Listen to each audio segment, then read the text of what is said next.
Hi! As you can see, I'm surrounded by some beautiful moth orchids, which up until a few years ago I was really scared about growing. I think a lot of us are scared about moth orchids because they're so beautiful and they look so delicate. But they are in fact really easy to grow.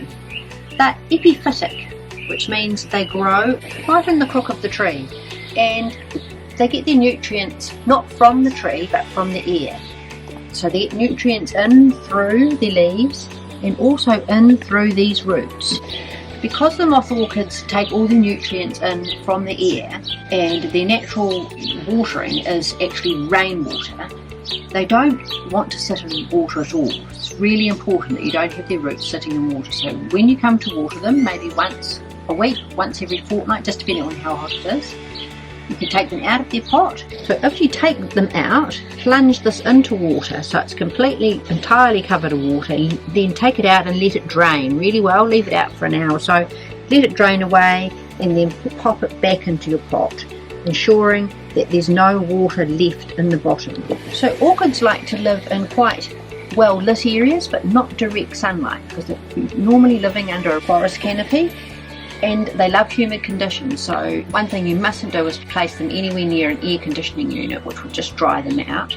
And if you think your house is feeling quite dry, skin's feeling dry yourself, give them a little bit of a moisture misty bottle like this and just cover their leaves, and then they can soak that up just as they would if they were living in their native habitats in Singapore or Malaysia. So your moth orchid lives in a plastic pot like this generally, and it receives its nutrients from the air. It doesn't receive any food from in here.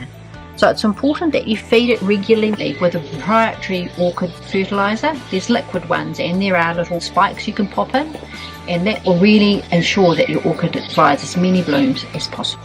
Moth orchids like these just won't flower for weeks. They'll flower for months on end, as long as you don't overwater and you feed.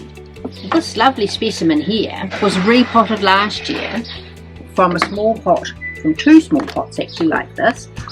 This plant here is 9 years old and the plant on the left is 7 years old, and we combined them together last year to get this lovely display. And this one lives in the kitchen on the windowsill where it doesn't get direct sunlight but plenty of light, and of course it gets the mist or the heat and humidity in the kitchen when we're cooking, and it seems to just love that. Your moth orchid grows in a very loose bark mixture, and should you want to join 2 or 3 orchids together into a pot similar like this, it's important that you use a proprietary orchid mix like the Dalton's ones here, specially made for orchids. It's nice and loose and crumbly, so your orchid won't get too wet. Now I've got a slightly neglected orchid here just to show you.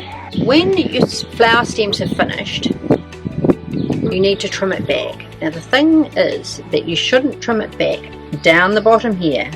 That is not the thing to do, or you'll be waiting months and months to get another stem of orchids. You can see here where it was trimmed last time, and it must have been trimmed up to about here, and then it would have died back down to this little node, and from there it produced a new flower stem. So when this one has finished flowering and this one is finished flowering, just drop it back down to here, and then you will get another flower stem either from this little node here, or another one may be produced down here, but most likely here. What you don't do is you don't cut it down here. So we can see how the little branches died back to here, and we'll just tidy that up now like that, and this one here too, and then we'll just restake it, and we may get some more flower stems out of here and possibly out of there. So it pays just not to be too ruthless when you're trimming. You just don't know where it's going to produce the next stem. Now the moth orchids come in a range of different colours, and some are even spotted. This is just a few here. And a well-fed, well-cared for orchid can flower for up to 9 months of the year in New Zealand.